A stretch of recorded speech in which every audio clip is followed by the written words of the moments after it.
আবারও দুবাই আন্তর্জাতিক বিমানবন্দরের সব কার্যক্রম স্থগিত করা হয়েছে। ইরানের উপর যুক্তরাষ্ট্র ও ইসরায়েলের হামলাকে কেন্দ্র করে মধ্যপ্রাচ্যে ছড়িয়ে পড়া সংঘাতের মধ্যে সাময়িকভাবে সব ধরনের কার্যক্রম স্থগিত করেছে দুবাই আন্তর্জাতিক বিমানবন্দর। নতুন এক আপডেটে দুবাই আন্তর্জাতিক বিমানবন্দর কর্তৃপক্ষ জানিয়েছে তারা সাময়িকভাবে সব ধরনের কার্যক্রম স্থগিত করেছে। বিমানবন্দর কর্তৃপক্ষ বলেছে, যাত্রী, বিমানবন্দর কর্মী ও এয়ারলাইন্সের ক্রুদের নিরাপত্তার স্বার্থেই এই সিদ্ধান্ত নেওয়া হয়েছে।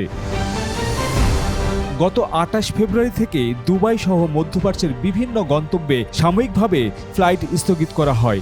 এতে বাংলাদেশি সহ বিভিন্ন গন্তব্যের যাত্রীরা আটকে পড়ে।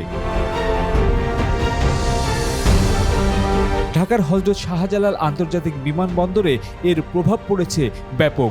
এর ফলে যাত্রীদের হয়রানি বেড়েছে, ভোগান্তির কমতি নেই ঢাকার বিমানবন্দরে। বিশেষ করে দুবাই এভিয়েশনের হাব হিসেবে বিবেচিত হয়, সে কারণে দুবাই হয়ে পৃথিবীর বিভিন্ন গন্তব্যে ছুটে যায় বাংলাদেশি প্রবাসী সহ পর্যটক এবং ব্যবসায়ীরা, যে কারণে দুবাই হয়ে তারা বিভিন্ন গন্তব্যে যেতে পারছে না। আর এর প্রভাবে বাংলাদেশি এই সকল যাত্রীদের যে প্রভাব পড়ছে তাতে অসহনীয় হয়ে উঠছে এবং অনেকের ভিসার মেয়াদ শেষ হয় তাদের নির্ধারিত গন্তব্যে পৌঁছাতে পারছেন না। এরই মধ্যে গেল ৪ এবং ৫ তারিখ দুবাই থেকে ২টি স্পেশাল ফ্লাইট চালু করেছিল ইউএস বাংলা। সেটিতে প্রায় ৮০০ জনের মতো যাত্রীকে ফিরিয়ে আনা হয়।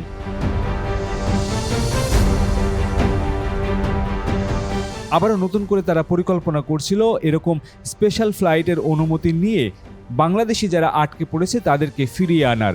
সেই সুযোগটিও আবারও বন্ধ হলো। From the runway to the skies, this is where our aviation story begins.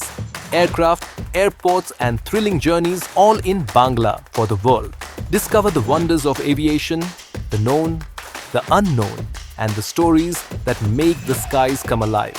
And salute to Bangladesh's remittance warriors, our heroes abroad, keeping the nation moving forward.